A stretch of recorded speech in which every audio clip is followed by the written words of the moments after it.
It's a garden party, but not just any garden party. It's a dedication to the memory of Ruthie Fairchild, who was a force behind many community projects. WIFR reporter Alyssa Kelly attended Ruthie's garden party, learning how members of Patriots Gateway Community Center are making sure Fairchild's legacy lives on. Ruthie Fairchild was a founding board member of Rockford Patriots Gateway Community Center in 1998. She was involved in the development of many programs and created many gardens in the area before her sudden passing in 2018.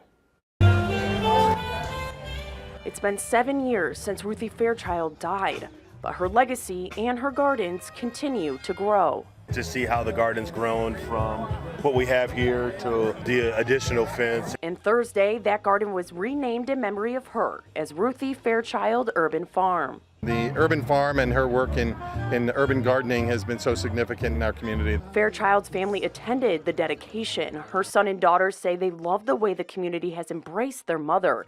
Her son, Edward Williams, says her way of leading by example was instilled into them as children, and he hopes it continues in the community too. We always grew up helping each other, helping family, helping people in need. So when we see that situation, we just naturally just do those things. Fairchild, who is known for her widespread and diverse involvement in the community, touched the hearts of many. Her daughter Malika Miller says she was in awe of how many people came out to support the farm, adding the community members touched her mom's heart too.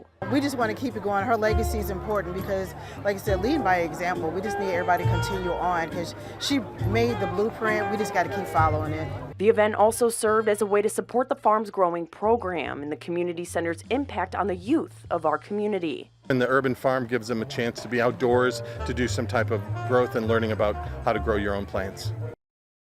Fairchild also started Carpenter's Place, a nonprofit homeless day center to help those suffering from homelessness. Thank you, Alyssa. And Fairchild's daughter says produce being grown at the farm will also be sold at the Rockford Midtown Market once it's time to harvest.